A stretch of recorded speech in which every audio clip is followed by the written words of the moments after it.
All right, you're joining a riveting conversation that we've been having unrecorded for quite some time. Again, this is Colin Hamill. This is the an episode of the HoCo Cyber podcast, HoCo Cyber Collective Podcast that we're trying to start up. And with me is Robert Neal Marshall, mentor of mine, a great thespian, as my uncle would say. And we're trying to get interesting views. I will tell you, you know, when he was teaching me, Robert Neal Marshall has lots of interesting stories, and I'm still getting used to this. And he's agreed to put up with Yes, I did. my Yes, I did. awkwardness. So, take us away. No, Colin, thank you for having me on your podcast. It's honored. I'm sort of working through a similar process, building my own podcast as well, called Gate 24. It's called Life Now Boarding Unscripted Journeys, and it's at www.gate24show show.com, Okay. and it's on Well, YouTube and things. And it's a similar thing where it's just getting rocking and rolling. And I think we all have our own messages that are important to share. And when someone suggested to me about doing a podcast like your own, I thought, I go, oh God, who needs another podcast? We've got everybody's doing a podcast now. But I think it really does boil down to what is your message, what is the mission, and what is the responsibility of why we're each doing it, and what is our message. My show deals more with the fact of people trying to find inspiration in making through the day. What is it that motivates people, and the challenges? Everybody always seems very happy. I have a friend who once said, when you look at Facebook, everybody's always so happy. Everybody's showing the wonderful times. No one, very few people show the darkness. And so there's this make believe world that we live in of expectations of what somebody else is doing in their life, and why is my life so challenging at times? And life is a roller coaster of ups and downs and highs and lows. So it made sense to share that. And as you know, I'm a near death survivor. I had a massive heart attack 12 years ago now, in 2013.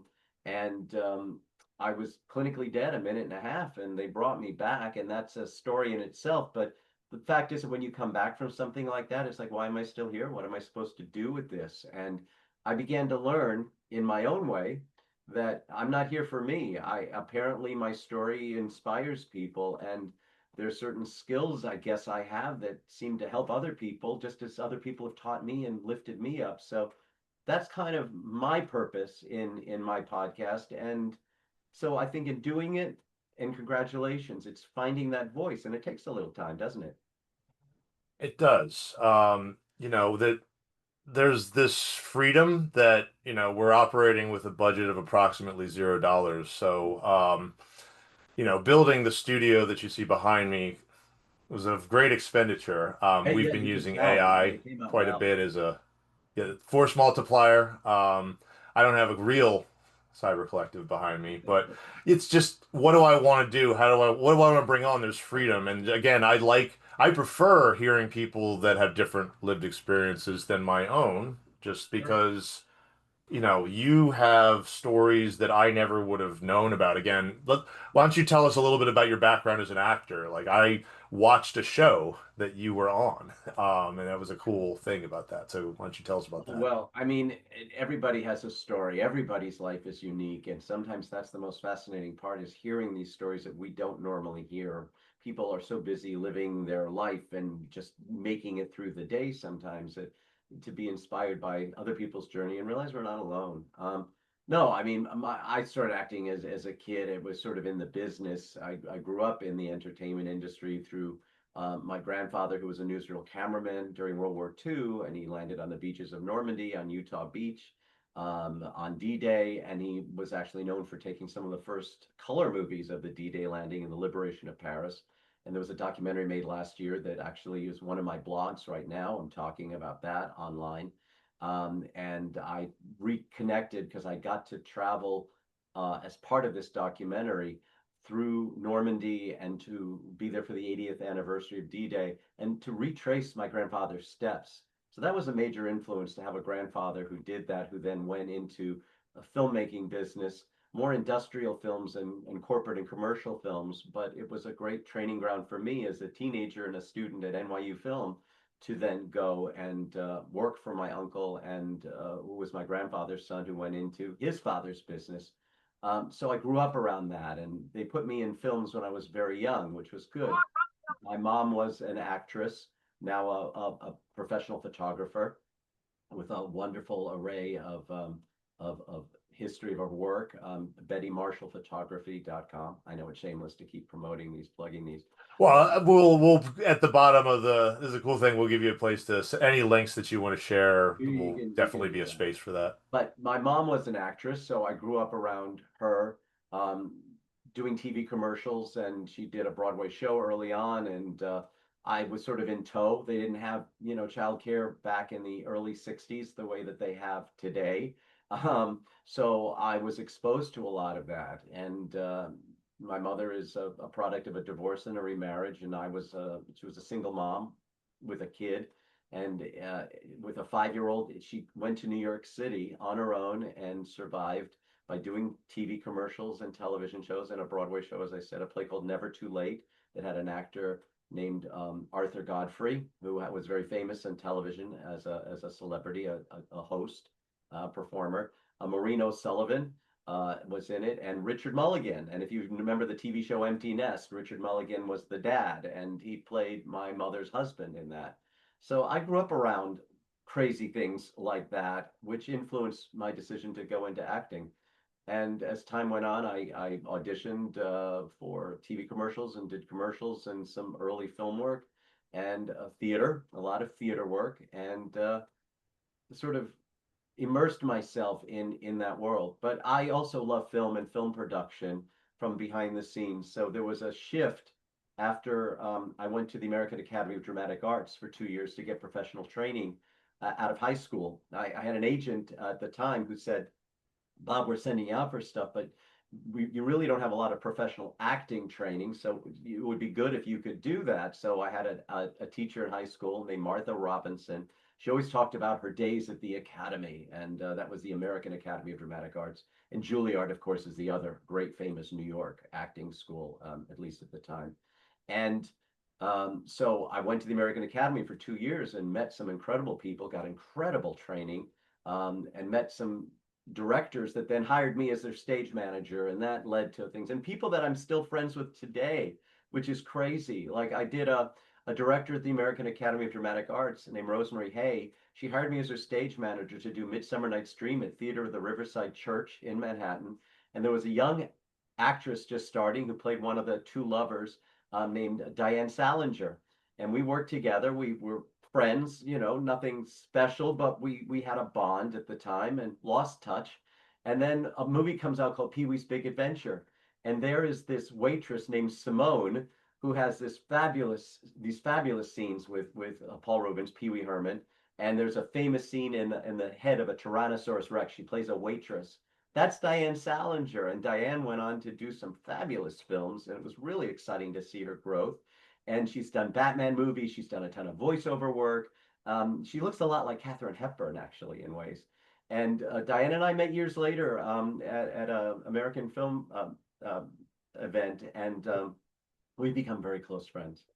So it's been a lot of influence from a lot of places over the years where it's been a mix of acting, production, professional work, theater, and film. That's really cool. Hold on real quick. Completely forgot water supply.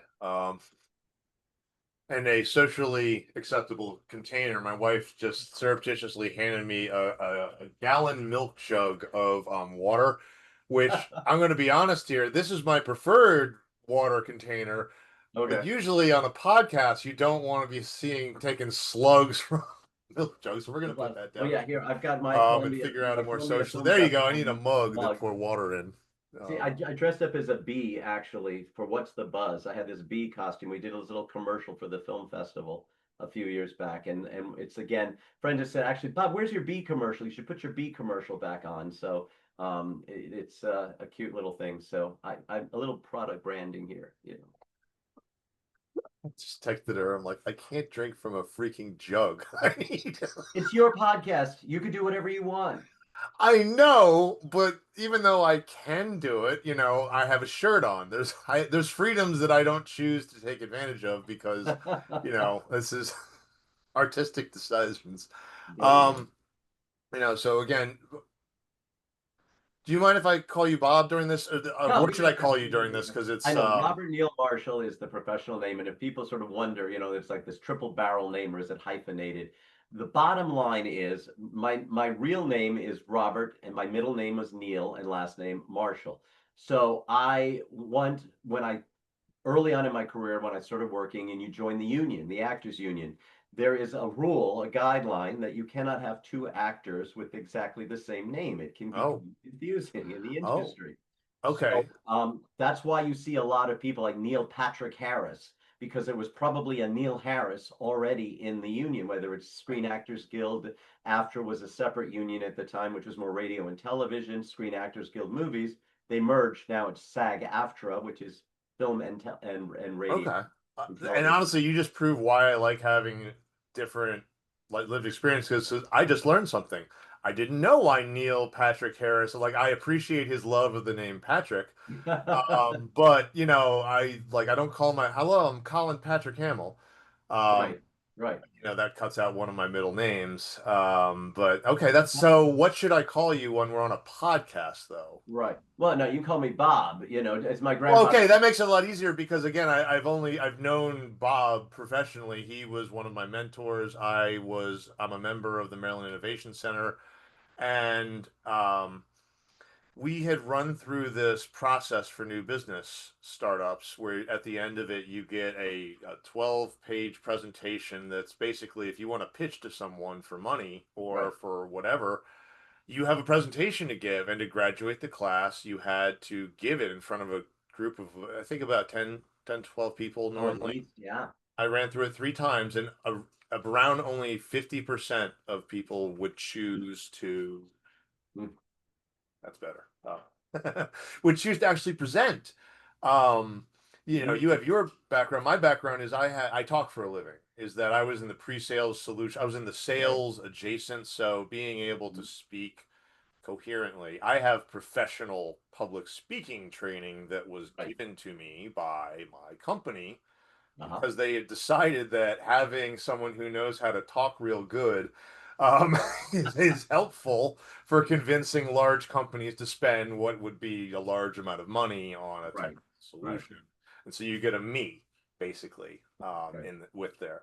There's a difference with pitches, though, aren't there? There's a difference with 100%. going on camera, even. Well, there is a camera, and that's actually why I just asked you that question because this is honestly the first the all previous times I've interacted with Bob, there is no camera. And that Right. was actually what was so appealing to me about these classes and why I was so shocked, frankly, that more people didn't take advantage of it. It's Right. because they were terrified. Yeah. Absolutely, legitimately. I've literally, people that are like, I'm 65 years old and I've literally never in my life presented anything to anybody. Yeah. And And when you my need to, perceptive, as someone who's done this for 20 years, that, well, this is how you learn. This is a safe place. We're not going to make fun of you.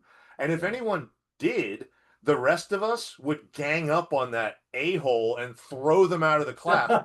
Fun of someone trying for the first time. You didn't have to be good. There was no judgment. It's just you got to talk for 4 to 5 minutes Right. on a But thing. it's not always people making fun of you either. It's a lot of times it's a family member or some influence about, there was one person who was one of my students who was sort of getting very sort of solid and almost like self-protecting at one point and not talking passionately about what they were talking about.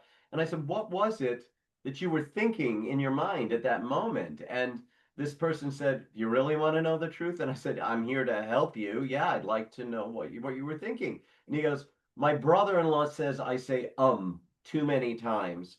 And then I was listening to myself to see if I was saying too many times. Now, while I tend to say, a lot, and I catch myself on video, I'm not aware of it when I say it, but I do say, a lot in casual conversation. I'm trying to be more aware of that. But you can't sit there and worry about all of that, because if you're worried about whether you're saying too many times because some relative criticized you, it's not even making fun of you. It's sometimes just the criticism that people they don't ever want to fail at anything. So there's pressure Right. on to be good. And sometimes if you just focus on your own message, what is passionate about why you're saying what you're saying, the nerves kind of go away Right. because you're not worried about the criticism, you're just passionate about your subject. And it's going to come out naturally, and that's what it should be. And that's not an easy thing for people just to No. pick up like that. For me personally, I'll say I welcome the criticism. I think I answered Ed de Jesus at asking about criticism. How do you handle criticism? And I say I welcome it. I Yeah, said, why would you want someone who you trust to give you feedback like that right, kind of negativity? And I'm like, right, because I'd rather it come from them than right. the customer. You Sure. know, Oh, God, yes. if But I we make a also video, grow up, our childhood and things that we grew up, our teachers or things, criticism sometimes was done in a negative way. And yes, we grow up with that. And so, yes, your point is absolutely perfect. But it's not always those people that are the ones. It's your grandmother telling you, sit up straight, stop picking your nose, don't do you, whatever. and sometimes we need that because there has to be this understanding that if you breach these, if I start like digging my finger up my nose on camera in front of That was potentially maybe a bad dozens of example. viewers, we that becomes the viral moment, you dumb dumb. You don't Yeah, pick your yeah. nose. Like, didn't your mother teach you? No, Right. she said I needed to find a way to express myself, and so I can just do what I want, and there's no consequences. Right. But Well, guess my what? point There is well were. taken, right? It's the fact is that the criticism sometimes that worries us is more deeply ingrained. It's not our coworkers necessarily, although sure, a negative comment from a coworker could It's how seriously it's affect delivered you. and the way, Right. and that there be a forum. That the way we used to handle it in my training, and I'll share Yeah. this with you if there's any value, is we called it plus deltas. When someone's Interesting. turn to present, Yeah. we would have an exercise where everybody else in the class, and it was about 10 people, would have to give a plus delta, which if a plus is something you liked, and a Okay. delta is something that you would have changed. Interesting. So if Right. someone has an idea that is just fundamentally unfounded, oh, this is a way to say, Right. I would have maybe chosen to have the character be positive instead of Right. tearing down the competition in your Right. response. Maybe play yourself up or something like that. Right. And by the end of the thing, and you didn't have to give a delta. If someone was perfect, you could be You perfect. didn't So have to. as So we went no one on, wanted a delta. the delta phrase was like, I love the presentation, and my delta is I wouldn't change anything. And then that was Okay. it. And I noticed every single person improved over that process. And Yeah. there wasn't, but just calling it a delta, you'd be surprised how much it had an impact on people. Yeah. People hate to offer criticism, but they're happy to offer deltas about what they would Right. have It's done call it something else and you don't realize what it is, which is yeah. So highly that misleading. was the solution. Just just what you call it matters. It's not Well, you were remedial. asking me earlier about my acting business and then sort of perhaps how it relates to, the work that you and I did together and that I do with others as a consultant in helping people become more comfortable in front of a camera and public speaking and so forth, is that using actor techniques, which involve, as you well know already, a certain degree of improvisation, skills that actors use to relax, to interpret their scripts, to find meaning and purpose in a character, and how these characters relate and connect, and why are you saying it? What does this character want? What's getting in the way? Things that actors do quite naturally through their training, but business people, they get incredible training in financial planning and accounting and business and so forth, but they don't get the same kind of training, obviously, as actors would get because it's a different skill set. But I Because can why on imagine. earth would they? But What why I'm saying? would they? But that is so vitally important. And places that are incubators, for example, that provide training like BW Tech or the Maryland Innovation Center and others like that. What I learned almost by accident, really, it sort of surprised me, is that there's tremendous support, tremendous training and guidance and mentorship for the business side of it, how to build a proposal, how to build your finances, deal with cybersecurity, deal with electronics, deal with branding, marketing, PR, all of this, tax accounting, planning. But they sort of brought you up to delivering a pitch, which went through all of this great detail and this And they push great you out of the information, plane. and All then left right, you go hanging. get them. Oh, Now that's the most crucial part is taking all this heavy duty information and then to make it engaging and interesting if you're trying to sell it to backers or for grants anyone. or proposals or to Yeah. customers. And you don't want to bore the shit. Can I say that here? You don't want to bore the shit out This of is the them. cool thing. We can do whatever we You want. And can I do think the whatever you rules want. with YouTube, as long No as we don't censor. swear in the But first 20 seconds, we're golden. So just try not to say anything too graphic. too And we graphic, can right? always You want to edit it bore, out in you post. bored the shucks out of them, you know, because you just were not engaging and you were so concerned about the numbers and the figures and being Your such a business ums and head. yeah. You forget you're talking to real people too. And while there has Ugh. to be a degree of professionalism, obviously, in a presentation, there has to be truth. And this is what actors learn to do is to find truth in somebody else's text and words. So why not use those techniques as a business person to Part of it. enhance So your own ability? And that's kind of where the acting intersects this business world. right. And so fast forward now, Bob is a entrepreneur in resident, I believe. I am legally allowed to schedule your time, I think, for a certain amount every quarter or Not whatnot. anymore.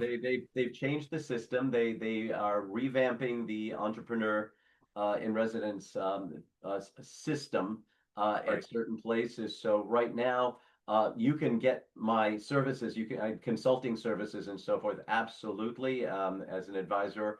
The mentorship program, because it's a new fiscal year, is going through what do you call it? Not an upheaval, when you a A revamping, process, a revamping. They're a revamping. review. Yeah, they're revamping the system. So my services are still available to people on a consulting basis, and I certainly barter with people for certain opportunities. I think we all need to help each Three other in chickens, business. and I'll act in a commercial. And I'll Or act in a something. commercial. But seriously, that is a program that is incredibly helpful. But there is a cost, and budgets are tight. There are a lot of changes going on right now, so it's certainly understandable.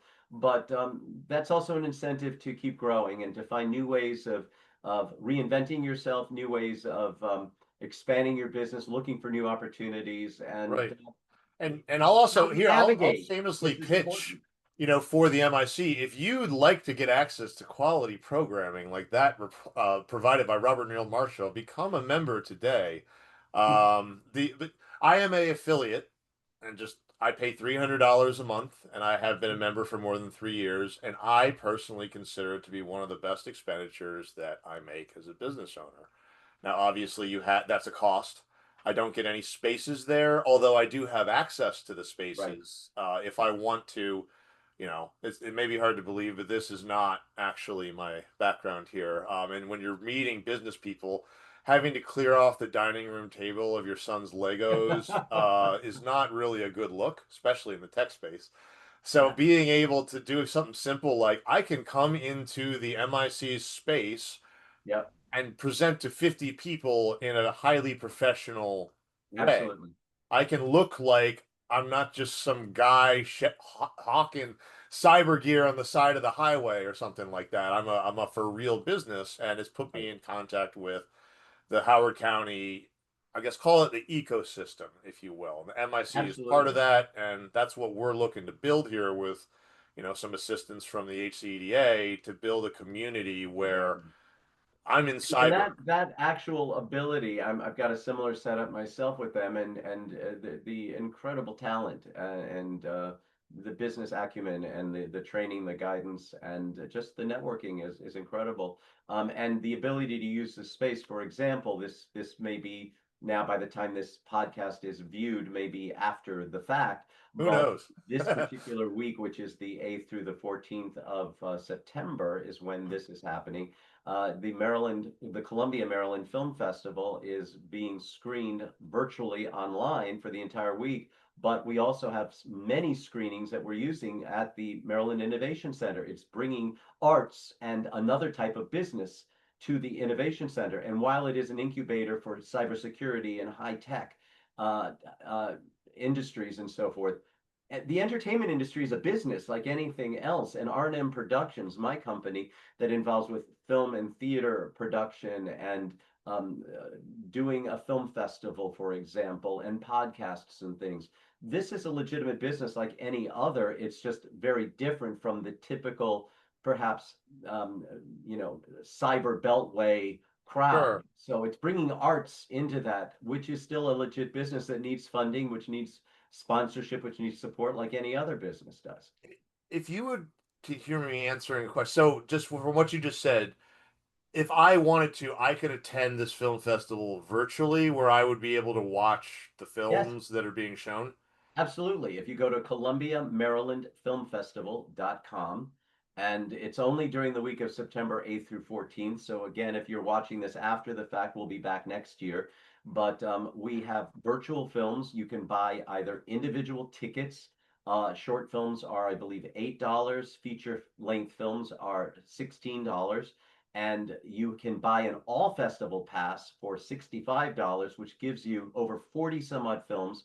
Plus, you can go to any of the live screenings. We actually have a reception, a big closing reception with Maryland filmmakers. It's going to be held at the Horowitz Visual and Performing Arts Center at Howard Community College. This has been a wonderful event now for several years. We had Matthew Modine, the actor Matthew Modine, Oh, who came in person with the director Stephen Wallace from their movie called The Martini Shot. It had Derek Jacobi in it as well, and John Cleese, if you remember him from Monty Python. These I'm were familiar with the body of work from.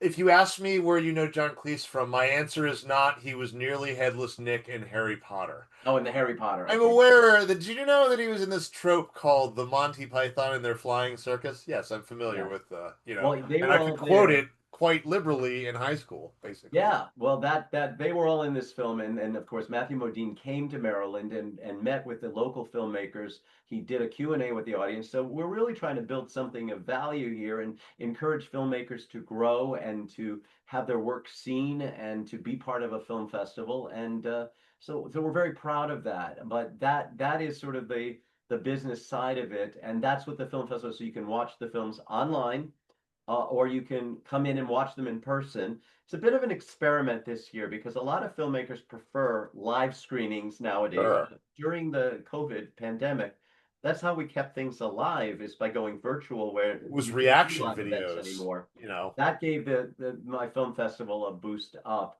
And once you could go back to live events and so forth, there were other organizations that were more interested in the original live music, which made sense. So I carried the Columbia, Maryland Film Festival on as an event in itself. It is still surprisingly, unless you're Merriweather Post Pavilion, which you bring in huge concerts or you're bringing a Broadway touring show, even a few years after COVID now, it's still difficult to get people as an audience to come in live. People are still cautious or people have busy lives. They're used to doing things at the last minute. So Or we have one of these thingies in our pocket, and it's unbelievably easy to consume the content if well, you if you are. can, but I'm saying that there are filmmakers that prefer having a Oh, screening live. yeah. We're trying to say we'll do live screenings, but it's still a bit of an experiment as far as how many people will show up in person because people have the convenience of watching it on their television with our platform. You can actually plug in if you've got internet connection on your laptop, on your phone, and watch a ton of movies at your leisure. And you can stop and start again and you can pick. We've got documentaries, feature films, comedies, animation, international films. I mean, there's quite a variety that represents the diversity of our own community Right. as well, and I think that's important. It So is. yeah. And in a world where we're talking about generating content, because I Yeah. was going to ask, do you have a YouTube channel?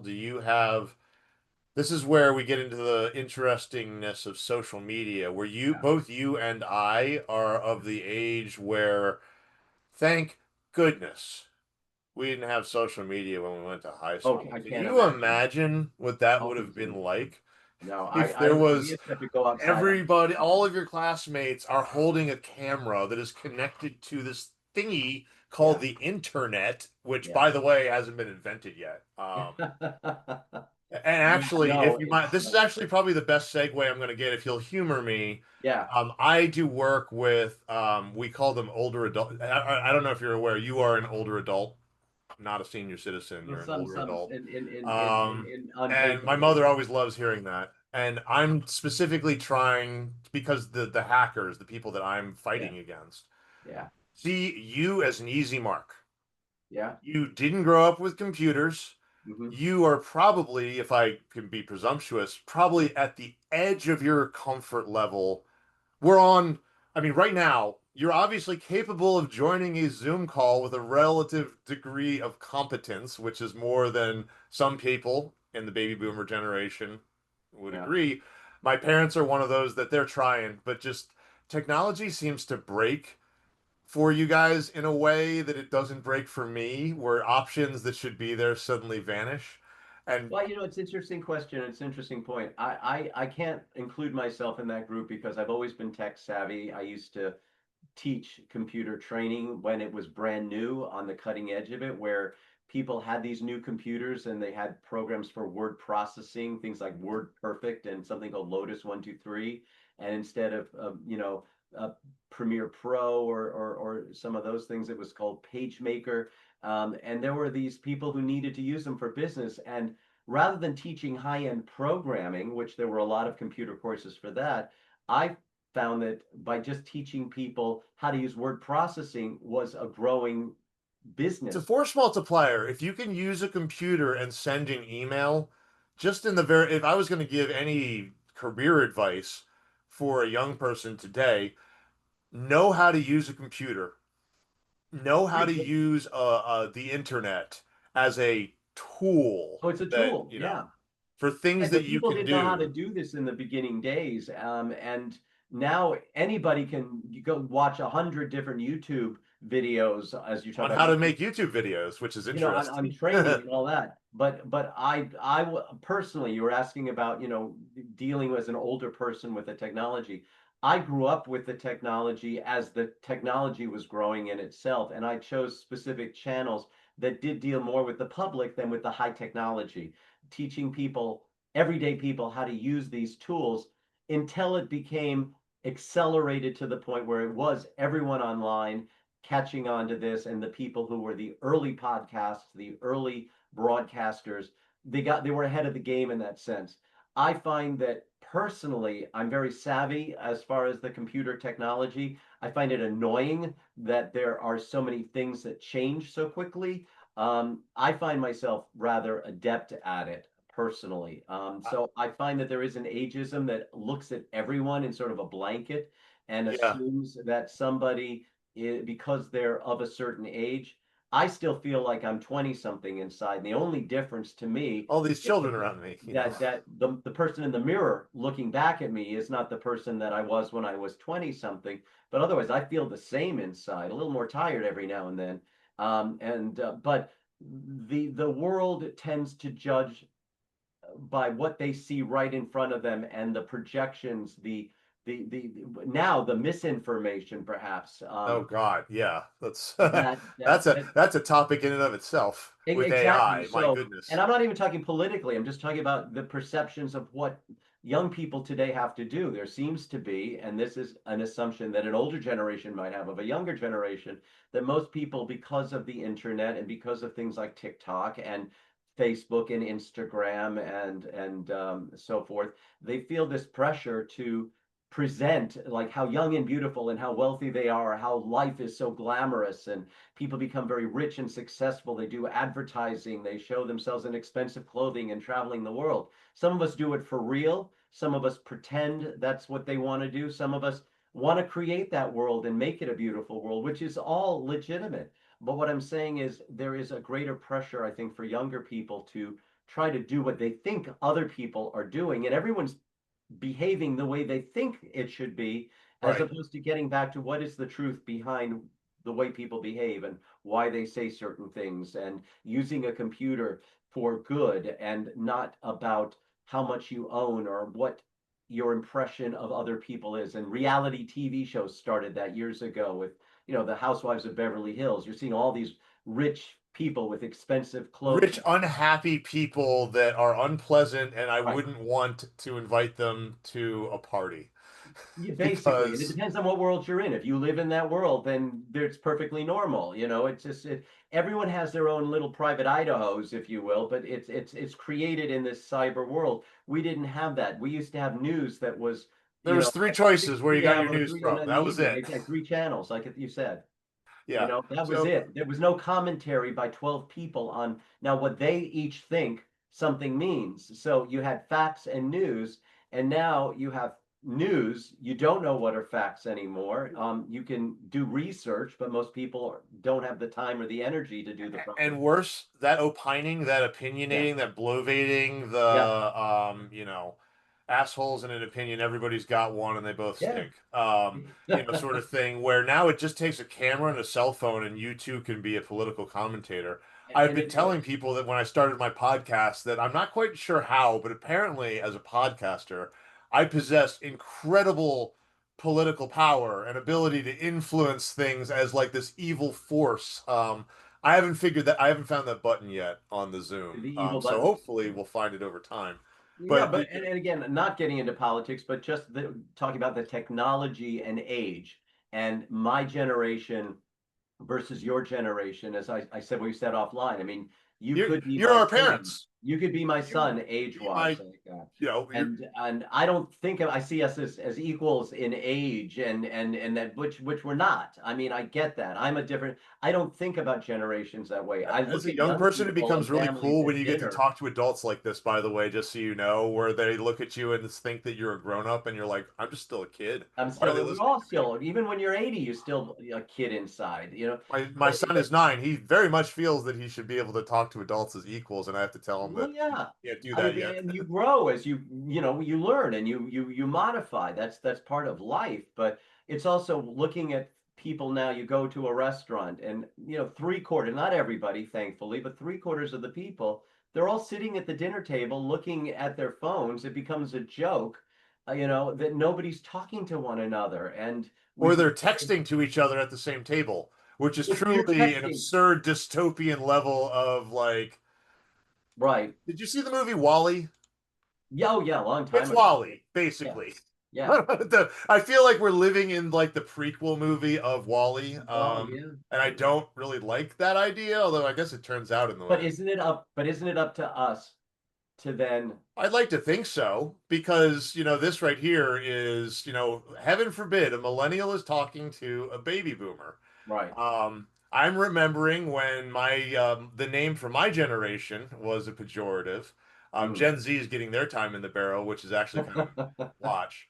And then all y'all gave us participation trophies and then made fun of us for having them. And I've noticed that as I've gotten older, and I've actually gotten unhappy. Like, wait a minute, I didn't ask for this stupid trophy. Anyway, so, but I will say, you are somewhat of an outlier, for there are a great number of people in the baby boom that just throw up their hands, say, Yeah, this is you're right. beyond me, I don't understand it. Yeah, And the problem is the hackers see that person, they say, well, then I don't mind if I do. And they steal their yeah. social security check. Oh, God bless. My mother is a very savvy person, but sometimes she gets a call and they're very convincing, or the way things are presented that she's just unsure. And sometimes she'll hit a button not meaning to, where Yeah, it I get happens. constant phone calls all the day. If I don't understand or recognize rather a phone number on my phone, I will immediately let it go either to voicemail or delete it, Yeah, what have you. And then if I get this spam stuff, I block it and report it. And it seems like that's all we do all day long is they'll run out of blocking at numbers least 10 to eventually. 20. But it's constant. And that's the world we have to navigate in. And It's it's annoying terrible. because other I people are mean, taking advantage of us. And then you Bob, think, remember when you had a home telephone and people would call it that you wanted to talk to?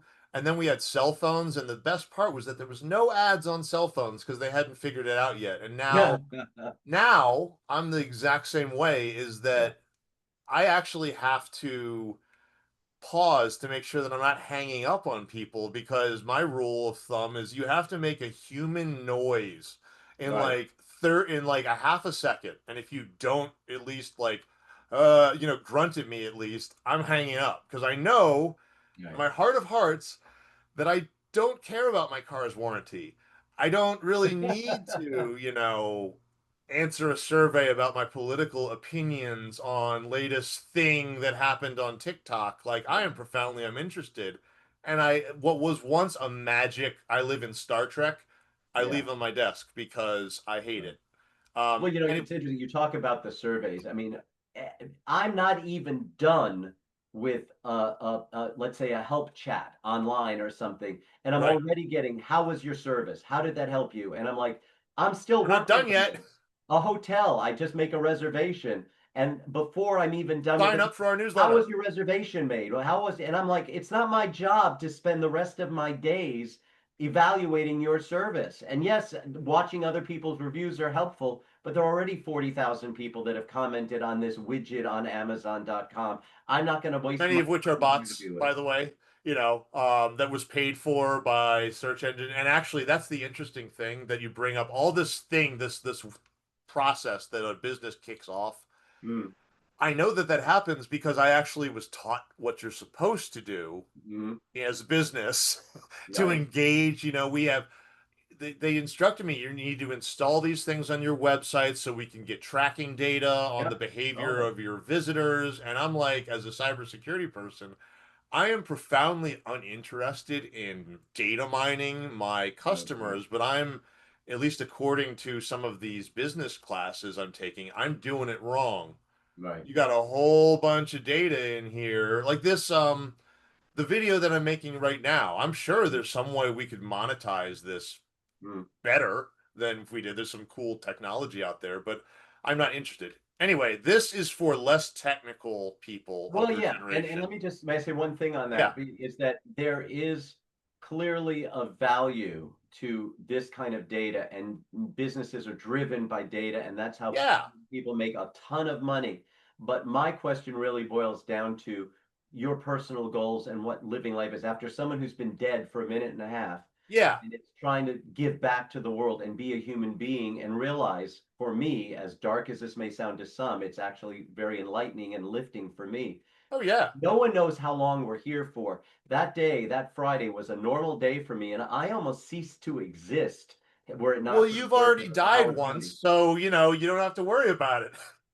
You know, But it's not great, but say it's that again. I didn't hear what you said. I'm saying you've already died once, basically. So what do you have to? What's the worst that could happen? Well, exactly. But the point is that after you've been through something like that, your values, my values at least, on what Just matters is, what do we do during the day and to make this day matter, and having this great conversation with you today and going for a walk with my dog and then doing things for my business and my that's film great. festival, but not living breathing statistics details that spend hours to do that, because in the end it's what do I give as a human being that matters to me. And Right, other people are so consumed with numbers and business and exactly what the model is going to be, that it loses a human touch. And I think that that's very sad when that happens, because people, again, are driven by what they think they should be doing or what yep, they're told or what is going to make a lot of money. And if that's your only goal, well, power to you. You are yeah, entitled to that. But for me, my life goal is a little different. I can't nice. judge So this is somebody else from that, but it's different. I will admit this is a very nerve-wracking moment for me because I'm showing you an entertainment piece of product that I created, Mhm. that is, in theory, you're meant to enjoy it. So I just want to get your reaction to that, and let's see how this goes. This Okay. is meant to be, how do I teach you cybersecurity if you're a part of that Okay. generation? So here we go. Boss, I'm telling you, there's a new racket hitting the streets. It's called fishing, see? Fishing. What are we? Opening a bait shop now? What's next? Worms in the safe, see? Not that kind of fishing, boss. This is through the electrical letters. You send a note that looks real classy, like it's from the bank. The poor saps hand over their dough faster than a mark at a shell game. So let me get this straight. You don't crack a safe, you don't stick up a joint, you just ask them and they cough up the loot? Exactly, boss. One click and you're swimming in suckers. Yeah, see? Listen, boys, that ain't a score, that's a scam. Only a mug falls for that kind of grift. And anybody listening out there, don't be a mug. If some so-called banker asks for your password in an electrical letter, you slam the door faster than we scram from a raid, see? That's great. John. That's great. It's very true. What is your reaction to that? Was it It funny? puts Do it you it, know who it the people puts it were? Like, into yeah, it puts it into a very relatable familiar, perspective with hopefully. classic gangsters, which from old movies, and most people, I'm assuming, I don't know what a younger generation, if they've ever watched. A lot of younger people today, they don't know some of the older movies, just like when I was a kid and I didn't know older You want to know why I know them? Bugs Bunny. because you watched movies Bugs Bunny. from Bugs Bunny. Hey, you Bugs think I would? Bunny came out in the 1930s and the 1940s, and they're making what is effectively a pop culture reference. Because I'm again, this is me speaking as a child of the 80s. Yeah, yeah, yeah. I would see there'd be like a guest star in an episode where it was like a caricature that you can tell I think Peter Lorre or someone is like one of Oh, yeah, those yeah. very distinctive, like this creepy look. Yes, and Bugs is like he's the bad guy, Right. and I'm like, who the Oh, it's hell one of is my this favorite Bugs Bunny weirdo? And I episodes. recognize it, and it's Yeah, the whole yeah. See, that's what we're gonna do here. See, there's yeah, the yeah, way the tough yeah, guys in the yeah, 30s. You yeah. guys grew up with that as this is what this is like. If I asked the question, the way I generated this is I went to my father-in-law and Mhm. basically my parents and said, and I asked them a simple question: if I asked you to rattle off the name of an actor who plays a villainous role and pops immediately, who is that person? And so and this is the thing, and I'm sorry if I make you feel old. I had to write them down because this is one of those things where I don't know the names of the people. I know Yeah, their body of work, but they're basic. I guess kids today call them memes. We would have yeah, called them like an inside joke or a reference where, oh, they're making a reference to the big steel. yeah. Um, they also made references, which I've now come to understand, where you'd see like Bugs Bunny meeting the Emperor of Japan, and Right. it would be a very tasteful, culturally sensitive depiction of the Japanese people because it was literally government propaganda during World War II, and we were Right. at war Right. with them. So I Well, look at some of these things where I want to show it to my son, and I'm like, ooh, ooh, okay, we're not going to show that clip. yeah, there were a lot of bad stereotypes culturally that were presented at the time, and yeah, yeah, a lot of us grew up with those stereotypes, which I think affected other people. And it depends too on your family and what your culture was, and how conservative a household was, or how religious a household was, or how liberal, or and I grew up, as a kid in the '60s, and there was sort of this, vision of hair and free love, and that was a very Cut your counterculture hair, to hippie. You know, well, music. actually, if I could tell you, just speaking as a father, apparently the mullet has come back into style because my Oh son God, that was one of is the growing a mullet, and I'm like, well, I'm gonna say the kids are gonna not be kind to you if you grow a mullet, and then I learned that nope, actually that's the cool thing, and that's a I'm like, cool thing now. no. What if the rat tail comes back? That's when I'm gonna like put my no son of mine will have a rat Yeah, yeah, tail and go, right. and go into school, Well, all right, um, let's like put I it into remember perspective happening. in my generation. So when I graduated high school, which was in the late '70s, 1978, it was a class of '78. The big movie at the time was Grease with Olivia Newton-John and John Travolta. Yep, Grease was the movie. And there Grease was is the this word, obsession with the 1950s in the 1970s, which is which what was the 20 20 years year later. look back of this is our depiction of the 50s were great if you look past all the like segregation and racism and terrible Yeah, there things that was a were going lot. on. It was great. Well, but 20 years earlier was 50, so that style, I was everyone's there for the going back to 30s. Yeah, that. It's like us now there's a in cycle. 2025 going back and looking at 2005. That's 20 years ago. Yep. And that's scary to think of because there's a big joke among older people, which I'm sure you've probably heard, or if not, others may have, which is when people say, "Oh yeah, 20 years ago, I think 1985." You know, Here I have my answer to that. Where here I'm going to ask one that I know is going to. Where were you when John F. Kennedy was killed? when he was killed, I was in New York City. And what's funny about that is I do not remember, and this is interesting. I did not. Well, maybe it's not interesting. No, I have my own version of this. That you're proving my point. Go on. The fact that you know the answer to that question is I proving. did not remember the actual watching the assassination. I remember hearing the president had been shot. What I do remember on a black and white TV in our apartment is watching the funeral. What the next day or a couple days later, very vividly watching that, and that's my first memory of watching The little television kid actually. saluting the And casket. You know. and what it was is that I found out years later that my mother was living as a single mom I mentioned earlier, if that's still part of this conversation. She was living in New York, and my grandmother came in, and after the assassination, she wanted to watch the news. So she bought my mother a little black and white TV. And that was the first television, and that's when I watched it. So that I remember That's an that. interesting And it's story. funny because then I remember watching the moon landing Yeah, I'm when jealous of you, by the walked on the way, moon on that that you know you same got to see that. television, that same black and white TV. Yeah, that's again speaking as a millennial. I'm told that we've been to the moon, that we Mhm. did it a while ago, but it just we do it now, and then like the rocket like tips over on the moon, and I'm like, I don't think that's what's supposed to happen. Well, isn't our technology supposed to be better? I mean, this is the freaking 1960s. I'm holding more compute power in my hand than Right, put men on the moon. right. And yet, We did it. apparently, it's really hard to do something after we decide, well, okay, we did it. It's boring. Let's not do that anymore.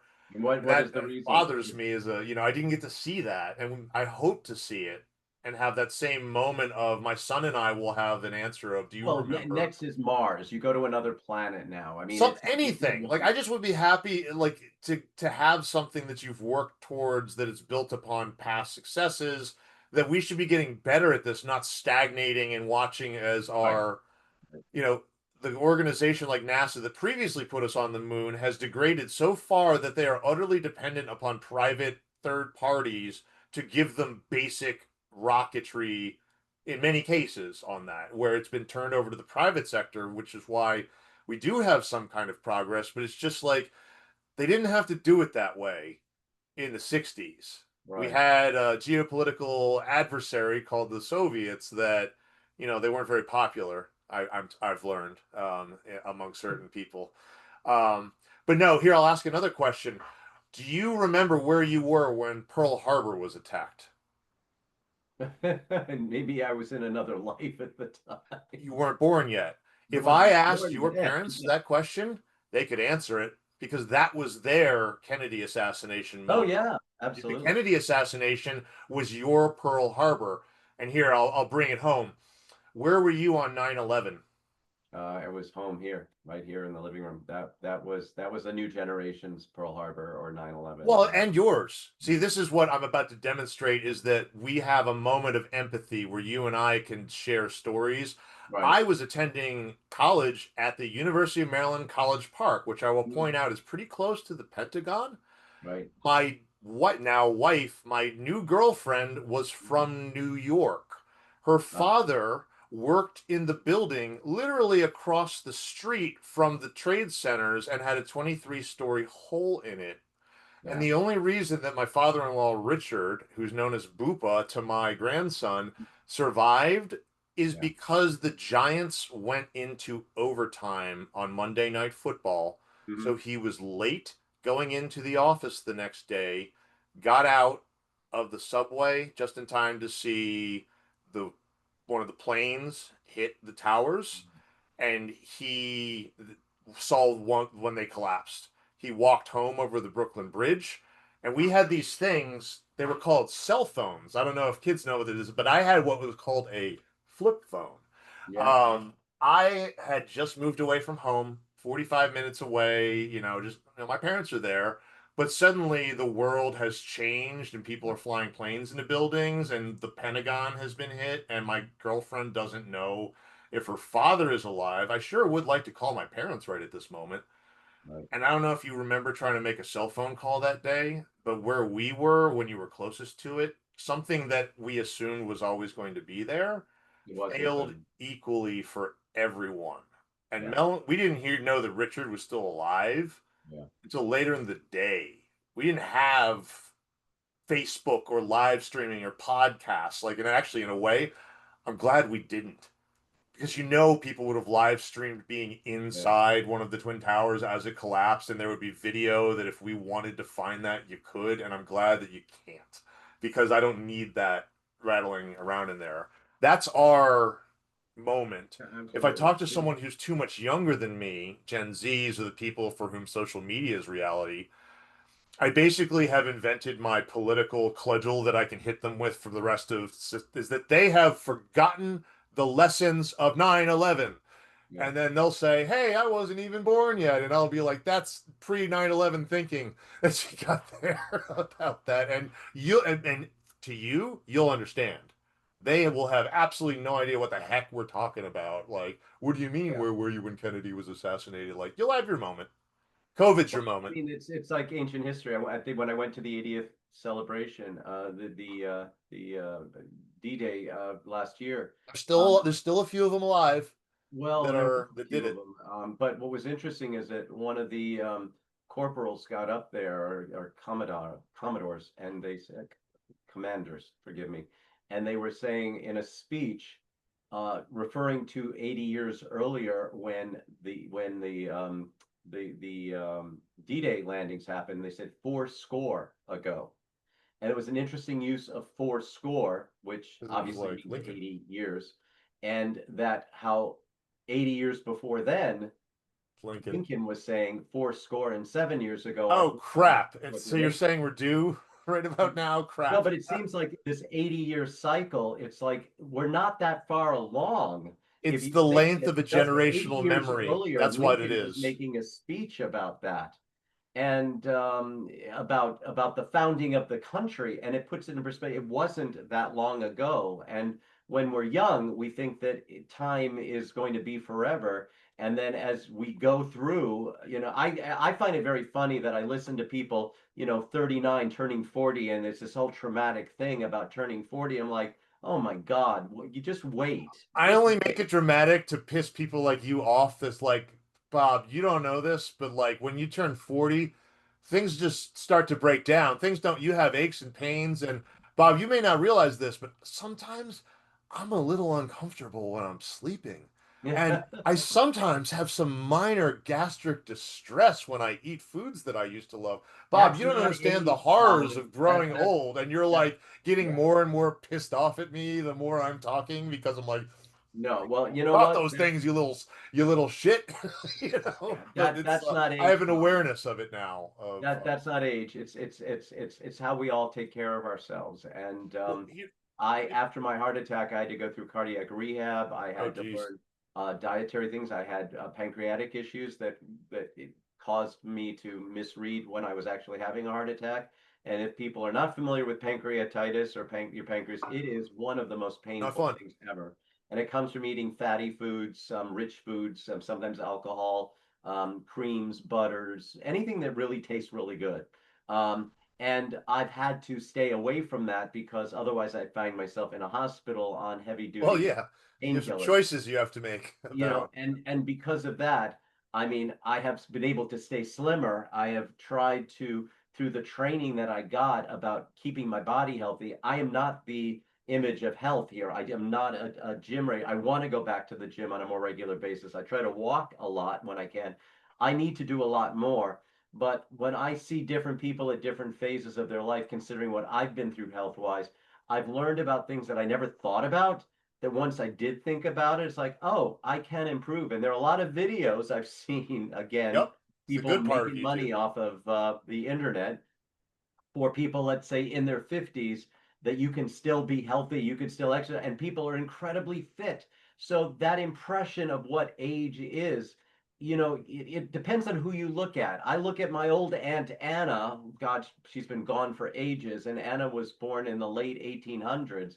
I knew her as an old woman when I was a Yeah, it was kid. an old woman in a chair. That's what my An mother old woman described in her a grandmother chair, and you as. walk into her house, it would smell of Bengay because that helped her She arthritis. was an old person, like she was like the old people that we had in the 1800s, where they, Right, crossed the country and built the railroads. We're exactly. part of the Civil War, and by the way, now this newfangled World War One is coming around, and we're still here sitting in a chair, sort of thing. Yeah, Where and they didn't have knee they aged replacements and hip more. replacements, and people just died. You You just know, of died if you pain. got sick and you just You'd go died. into the nursing homes and things, and because there would be just sepsis and all sorts of illness because they didn't have the technology that has been since developed to help. So I'm just saying, And age is nutrition. relative, My and the parents way we who are take care they're of at the same age, you are way more, your generation is way more vibrant and youthful compared to, we're not kidding when we say 80 is the new 60 or something ourselves. like that, where it's like, but when you get to be 60 or 80, yeah, actually, no, I don't feel like an old person. No, I just not happened at to have all. turned 80 this year, and No, it exactly. It's I'm just not a dead, number, and if anything, I'm it's how still. fast the years go by. It's like time. A day is a lot faster because it's actually a smaller percentage of your total lifespan now. Where when you're 6 years old, a day, 24 hours, is a big percentage of your entire When I life. tell Ryan to drive his 20 minutes, he's like, that's so far. And I'm like, kid, 20 minutes is a dream.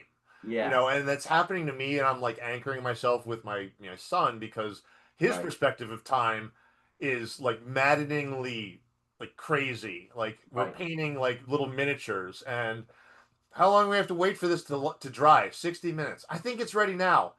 No, it's not. It needs to sit for 60 minutes. And actually thinking about Well, that in movies and, what I well, want to, that goes right back to what you were talking about with the people on the phones in a younger generation, and they're all sitting there talking to each I other. did, I find that if people do not pantomime answer answering a you phone, immediately, what's this? Well, yeah, here's if people, actually, Bob, I want you to act out taking a photograph of someone.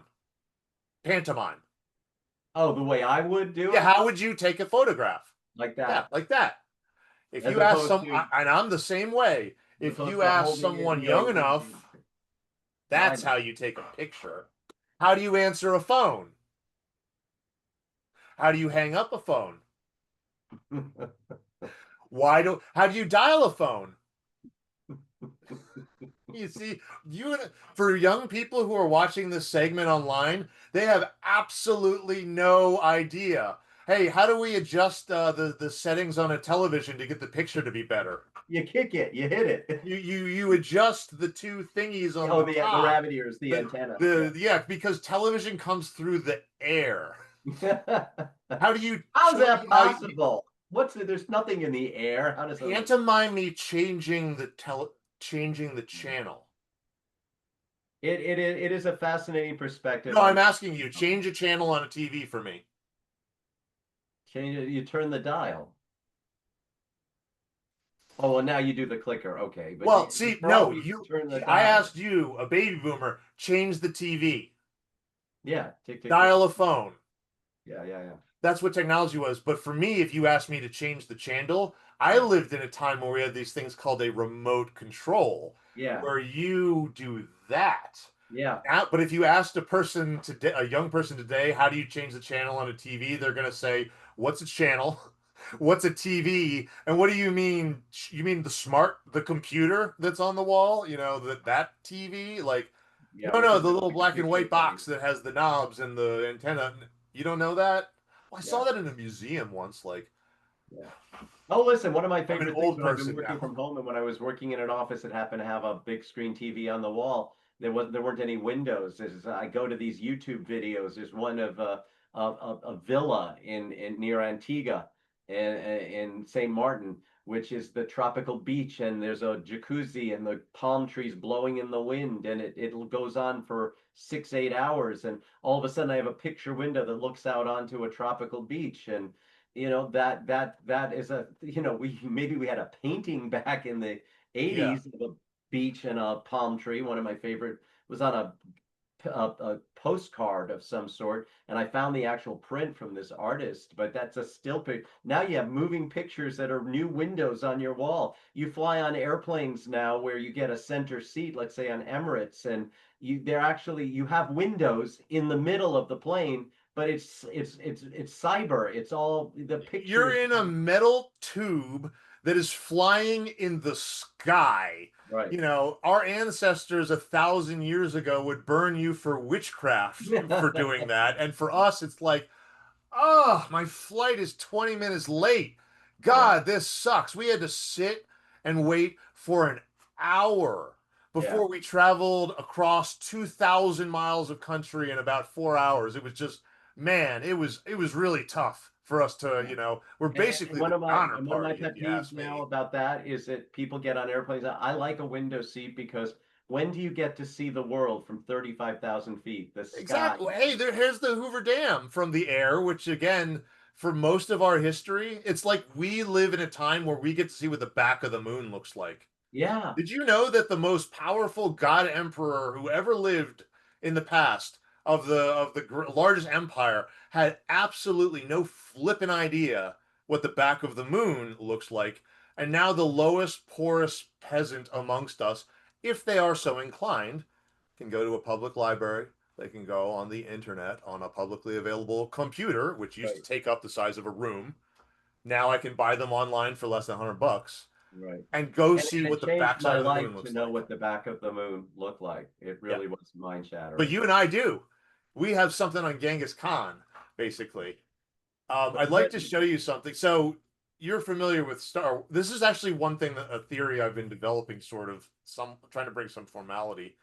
It's that movies, productions, books, any kind, and of which the world you're a part, you are a language that, just like a language, you have to spend the time to have watched large numbers of movies from a very diverse sci-fi. The more movies you have watched, basically, with me, which if we went to high school together, there is like a list of movies you would need to have watched to understand anything. And actually, quite literally, when I first started dating my now wife, yeah. I we started to ask about certain movies, and the amount of movies she hadn't seen: Ghostbusters, she hadn't seen Star Trek, she hadn't seen Star Wars, she hadn't seen Indiana Jones, she hadn't Mm, seen, like, this on and on and on. And I'm like, mm, you're gonna have no idea if you want to date me, and you're dating a nerdy guy. You kind of need to these are the films that you must do to prepare for this sort of thing. right.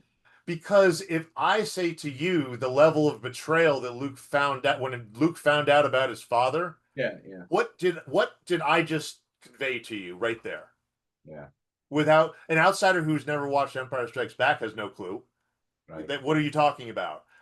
I just Well, it's true told with you. any kind of knowledge. I mean, Yeah. with anything, Well, whether but this is pop one a culture. knowledge that's very easy to share, because all you got to do is watch the movie, and it takes, Yeah, 2-3 hours maybe. But if you're a person like me who's blessed and sometimes cursed with a really good memory, I retain movies.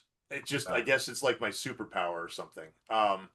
But I the do. reveal in, Empire Strikes Back, right? Sorry to interrupt you, but I do have a meeting coming up that I'm going to need to get to. So, Okay. So, and this is hopefully something we you can can talk edit about later. this. I've You can go. captured the moment where my son learned that secret, and because being the good millennial, I had my wife record it. It's called, and Ryan does not, I will tell you, enjoy this video, so he's probably not going to forgive me for a little while, maybe, but that's okay. He doesn't watch my podcast. Yeah. Um, I made also a fake Taylor Swift song that she made after they lost the Super Bowl that has 74 views. Actually, that's my one goal for this podcast, is to get enough views that my son will be impressed by it. There you Because he go. asked me, "Daddy, why are you so bad at YouTube?" Because I got, like, we got 7 views. Why are you Like, so "Daddy, why bad are you at so YouTube? bad?" Like, Um, it's a contest? Well, actually, yeah, because he's watching teenagers that literally get 2.5 million views when they're testing the top That's what five I was hot talking about sauces. earlier, though. That's the kind of pressure that is unrealistic for I'm anyone. not, and that's why I'm not doing it. But it's just interesting to, like, I want my son to be proud of what I do, and Yeah. to do so means, like, but Daddy, you got to pitch a no hitter in the World Series. Oh, okay, I'll get right on that. Yeah. He asked me how his eyes happened, and I explained to him that I use shapes. So let me just run through this. This is the moment that Ryan learns. Resist. Don't let yourself be destroyed as Obi-Wan did.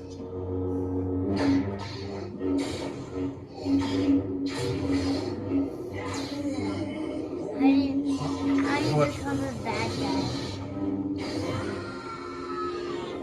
What happened? What happened? happened to his arm? Don't make me destroy you. What happened to his arm, Dad? Just tell me. It got cut off. I don't think any of his heroes have ever been How did painted it before. cut off? Lightsaber punch. Begun to discover your power. Join me. Where's his arm? I will complete your That training. looks With our ridiculous. combined Daddy. strength, we can end this destructive conflict and bring order to the galaxy. I'll never join you if you only knew the power of the dark side. Obi-Wan, Why do this happened to your father. Are they gonna Daddy? Are you gonna? Yeah. Is he gonna? Listen. He told me you. No. I am your father. He's not his father. Yes, he is. He's not. Darth Vader is not his father. Is his father a bad guy? So, just to give you some background, my son had a very difficult time with the idea that the hero's father might be a Bad bad person. guy, and he asked about poor Luke's arm. And I had this thought again, speaking as a father here with a 5-year-old son, like, Yeah. well, I turned out okay when I watched this, so he'll be fine. Peter Parker in his little cartoons doesn't get his arm cut off when he's battling with Green. Oh yeah, but look at the Roadrunner cartoons and things. He was Yeah, always Coyote never like, he lost kept his bouncing leg back, but or something like that. He was fine. He snapped back. It was cartoon logic. Yeah. And that's why I was so happy. And what he was asking about was that, don't worry, Luke's going to get a prosthetic arm. He's not going to not have a hand anymore like he would in the real world. It's a robot hand that just looks like his hand. But, right. and he almost missed the punchline. And I'm like, Mel, he is a seed pod that he will only ever not know this secret that you and I knew. Like when you were watching that, were you anticipating? You knew what was going to happen. And just I baited him like, oh Ryan, I think Luke and Darth Vader are gonna have a fight. Who do you think's gonna win? Luke's gonna win. Okay, let's find out. And then Luke starts to get his ass kicked, and Ryan is getting increasingly nervous as the hero is not successfully fighting the bad guy like happens in every. Well, that's a great movie. That's a great script. That's the way it was, and that's why I want kids to see that sort of thing, because a lot of the modern stuff, to be blunt, is slop. That that movie still holds up, and I, as a father, I didn't want, because Luke, I Am Your Father is such in the cultural zeitgeist. I had read a story that someone's son, their kid, had gotten spoiled to that twist in a coloring book. No, yeah. That they had bought, unknowing. Oh, what do you mean? Darth Vader is Luke's father because I'm coloring this in, and it's like, right. You wasted it. Yeah. It's like wasting the end of The Usual Suspects to someone who hasn't seen it, to bring Kevin Spacey back into it. Well, if he's interested, I mean, I want to let you know that this is one of my other projects, Connie's Tale. This is a new illustrated book that's just published that I did, which is all about a Super G Constellation, an airliner from the 1950s that actually was restored. And there's cool. a website, Connie's Tale, TALE.com. And this is for young readers, and it really is a story of hope and about an airplane who used to be very popular, who then was put out to the desert. Boneyard. To a desert boneyard, and was reconstructed and brought to Kansas City. It's based on a real-life airplane that I actually flew on. And this book is available now through my website, and we also have it on Amazon and things. But it's sort of a throwback of history and aviation. But I love how it illustrated. We live in a time where small organizations like us can make, you can make a book. You can self-publish it. You're not going to go through the big production places in the 30s and the 40s, but I mean, that's pretty slick.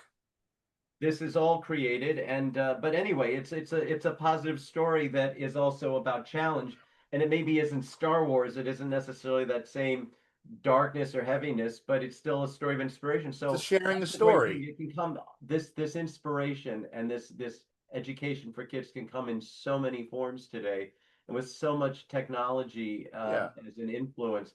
That's got to be a challenge as a parent to craft that and guide it, and to be supportive of your your kid. Just like when we watched the news and things would happen when you saw it and you asked questions and you knew Why is that wall being knocked down in East Germany? You know, yeah. what's that I all worked about? in Berlin. I was working there when it was still East Germany. One of my first jobs was after NYU, after I got my degree in The fact film. that I I knew worked there for a was film an East company in Germany at one Berlin, point, you know. and we went to Austria to film, and we had to drive through East Germany at the time, where the police would pull us over several times. We had to exchange Nazi, money. yep. I mean, it was a very different world. And walking through and going into the Olympic Stadium in Berlin, and riding on the U-Bahn, the underground, looking at people who were maybe then in their 70s or 80s and thinking they would have been in their 40s during World War II, Yeah. the They concentration camp, remember and Hitler thinking, to them is not an abstract concept. It is, and fascism and Nazism is not an abstract concept to these people. Nor is like socialism, communism from the USSR is not a like if you live in Poland, you have a very strong opinion about both Germany and Russia based on the actions of the right, recent 100 years.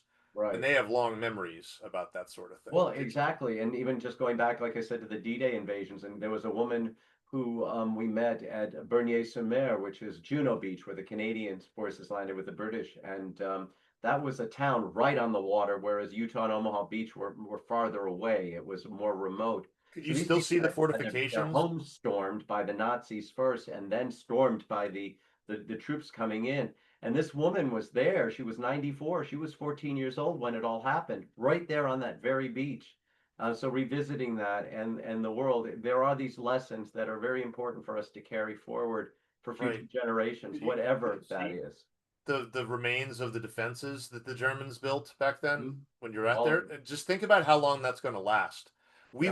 There will come a point where all of the veterans have died, all of their children have died, and now World War II goes into the same realm as World War One, I think, or the Civil War, or Yeah. some the story of the 300 Spartans, where no one is alive that remembers it anymore. But the Germans built there are ruins of ancient empires that, because they were built with thorough and German efficiencies and modern building materials, they will persist Right. long after that. We can still see, yes, we know World War II happened, that we know that the Normandy Beach ancestral site, heritage site is important because we've dug up bullet casings, Mhm. tank tracks, helmets, and things like that. There's Eventually there's lots going to be still a there. part where they're going to do archaeology on us, Oh, and yeah. you Yeah, know it's every going to time. happen, but And the that people who that remember it are 80th still alive. anniversary, that 80th anniversary celebration was also probably the last one of its kind, because if you do an anniversary even every 5 years to make it significant, They're going most to of be those dead. people who are already 98, 100 Yeah, years there'll be old, the one or they two were that really hang young on. at that time. They're not going to be here even that soon. So this last 80th celebration was probably one of the last big ones. That probably won't go back to the beaches. I want to say one thing because this is about movies. So you remember Saving Private Ryan, the movie? Of course. So when I was in that came out when I was in high school. I played a tabletop war game called Warhammer 40K, where it was, we're shooting toy soldiers shooting each other. I watched that in theory, and I just that first 25 minutes, no, like the visceral, like this is what it was like to be one of these GIs storming the beach. It is Mhm. not heroic. It's not fun.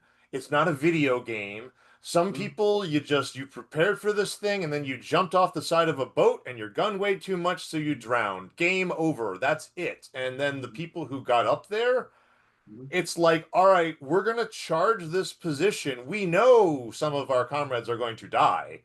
And very well, some of the attacks might be Most of them. wiped out to a man because modern weaponry and things like that. And Yep. yet they did it anyway. And they were still able to take that beach by, even in the teeth of German guns and stuff like that. Mhm. They still managed to do it. I Oh, yeah. didn't want to play Warhammer anymore In for a that little movie, by the while. way, Tom Hanks and Steven Spielberg were both there at the 80th anniversary celebrations. They were, of course, they're Yep. in the VIP section, They but they did were more to help my generation learn about that, like with the Pacific. I'm lucky I grew up in a time where these were my grandparents. I venerate they are the greatest generation. They're also the most humble generation because of the name they gave themselves. But they were still around. This is Gramp telling stories about firing at a Japanese sub, or I hope I don't get in trouble here, whereas he called it a Jap submarine because he had a different way of referring to that, and that's, we love it. I met my wife; she's from Long Island. She says of all the Japs on the island, and I'm like, Good. It's a different. what is your excuse? Plural. And she's like, Jewish American princesses. I'm like, oh, I didn't know what that meant. I thought you were like my grandfather. Like, thank God. Yeah. I thought she was some But kind of bigot. It is true, and it's interesting because the famous footage, the black and white footage that is historic now, that soldiers falling on the beach when they're just coming on the beach and they're falling, the black and white footage. Through this documentary, I met Jennifer Taylor and Patricia Taylor. Their father was Richard Taylor, who took the footage as an enlisted Right. soldier. My grandfather was on Utah Beach as a cameraman. He was not allowed to carry a gun. All he had to shoot was a camera. Well, the Richard cameraman Taylor always took a survives, camera as as we well. know. He was shot and still continued to take the movie, and that became some of the most historic footage. They didn't know that was their father's footage. It was only years later, after a second marriage, where all of these letters came to surface, and this famous footage. And they went to the National Archives with me and this French filmmaker, Dominique Forget, who was a major component in this documentary that I was talking about. They saw the original 35 millimeter footage that was Wow. what These guys went through. So the thing is, we're getting, I think, a closer taste of what it was like, because you look at the sort of war movies that existed, like the one when you grew Well, my up, grandfather's footage. Audie Murphy, To Hell and Back. Yeah. Where Germans getting hit by a 50 caliber machine gun go, ah, and they fall to the ground, and it's bloodless, and and then we see something like Fury, which is, I think, a little bit more accurate, where no, these weapons like take people apart. You don't understand what these people actually saw. The Hays Code would have prevented them from showing it, basically.